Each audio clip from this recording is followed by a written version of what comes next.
Motivational story. Gautam Buddha संगत का हमारे जीवन में काफी अधिक महत्व है। संगत सही रहेगी तो हमारे विचार सही रहेंगे और विचार सही रहेंगे तो कर्म भी सही रहेंगे और जीवन में सुख शांति बनी रहेगी। इसलिए सत्संग करते रहने की और अच्छा साहित्य पढ़ने की सलाह दी जाती है। सत्संग हमारे जीवन पर कैसे असर करता है, इस संबंध में गौतम बुद्ध की एक कथा प्रचलित है। संगत का हमारे जीवन में काफी अधिक महत्व है। संगत सही रहेगी तो हमारे विचार सही रहेंगे और विचार सही रहेंगे तो कर्म भी सही रहेंगे और जीवन में सुख शांति बनी रहेगी। इसलिए सत्संग करते रहने की और अच्छा साहित्य पढ़ने की सलाह दी जाती है। सत्संग हमारे जीवन पर कैसे असर करता है, इस संबंध में गौतम बुद्ध की एक कथा प्रचलित है। बात उस समय की है जब गौतम बुद्ध काफी प्रसिद्ध हो चुके थे। वे रोज प्रवचन देते, जिन्हें सुनने के लिए काफी लोग पहुंचते थे। प्रवचन सुनने एक लड़का रोज आता था।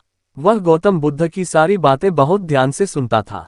काफी दिनों तक प्रवचन सुनने के बाद एक दिन उस लड़के ने सोचा कि मैं प्रवचन तो रोज सुन रहा हूं, लेकिन मेरे जीवन में कोई बदलाव नहीं आ रहा है। बुद्ध बातें तो अच्छी बताते हैं, लेकिन कुछ लाभ नहीं हो रहा है। मुझे इस बारे में बुद्ध से बात करनी चाहिए। अगले दिन वह लड़का बुद्ध से बात करने की इच्छा लेकर पहुंच गया। बुद्ध का प्रवचन शुरू हुआ और वे कह रहे थे कि अगर कोई व्यक्ति हम पर गुस्सा करता है तो वह हमसे ज्यादा खुद का नुकसान करता है। अगर हम भी दूसरे के गुस्से का जवाब गुस्से से ही देते हैं तो हम खुद का नुकसान कर लेते हैं।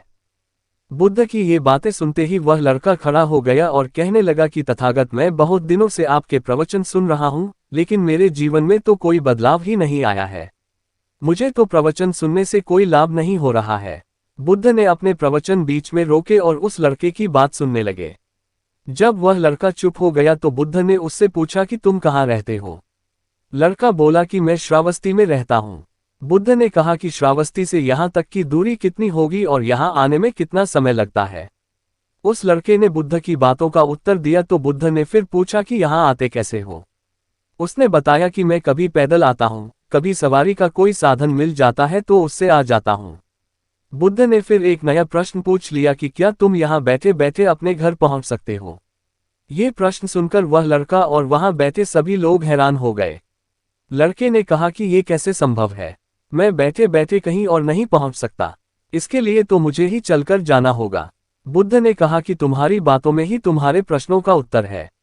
सत्संग सुनने से तब तक कोई लाभ नहीं होगा जब तक कि तुम उन अच्छी बातों को अपने जीवन में उतारते नहीं हो।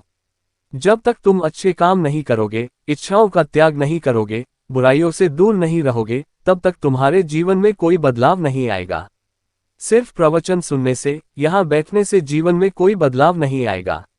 बुद्ध ने आगे कहा कि अगर तुम कोई अच्छा करना चाहते हो तो उसके लिए तुम्हें प्रयास करना होंगे, विचार करने से काम नहीं होगा।